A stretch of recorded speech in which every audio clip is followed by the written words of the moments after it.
आणि यानंतर पुढची बातमी पाहूयात। इराणकडून बहरीनमधील यूएस मिलिटरी बेसवरती हल्ला चढवण्यात आलेला आहे। बहरीनमधल्या यूएस सैन्याच्या बेसवरती इराणची एअर स्ट्राईक सध्या आपल्याला दिसून येते आहे। एअर स्ट्राईक नंतर यूएस बेसमधून काळा धूर आल्याचं दिसून येत आहे।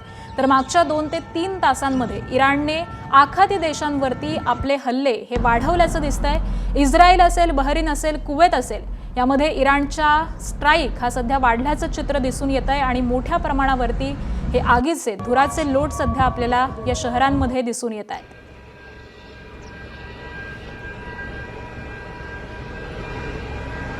तर खामेनी यांच्या मृत्यूनंतर इराण हा सैरभैर झाल्याचं बोललं जात आहे। इराणकडून सातत्याने हवाई हल्ले हे सध्या करण्यात येत आहेत आणि आखाती देशांवरती इराणनं सध्या गेल्या काही तासांपासून हे हवाई हल्ले वाढवल्याचं चित्र दिसून येत आहे। लेबनॉनवरती देखील हल्ला चढवण्यात आलेला आहे आणि त्याचबरोबर बहरीनला देखील लक्ष्य करण्यात आलेलं आहे। इथले अमेरिकेचे जे लष्करी तळ आहेत, या लष्करी तळांना इराणकडून सध्या या हवाई हल्ल्याच्या माध्यमामधून मोठ्या प्रमाणावरती हानी पोहोचवण्यात आलेली आहे। तर आखाती देशांवरती इराणकडून हे सध्या हल्ले वाढल्याचं चित्र दिसून येत आहे।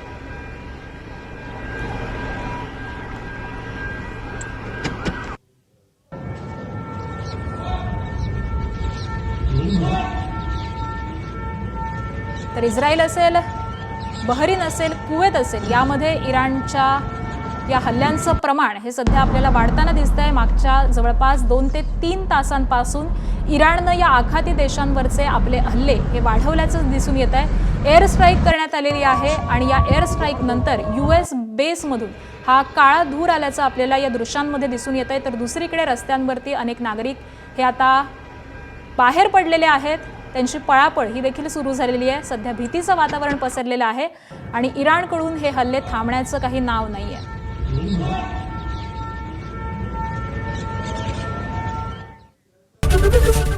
एबीपी माझा, उघडा डोळे बघा नीट।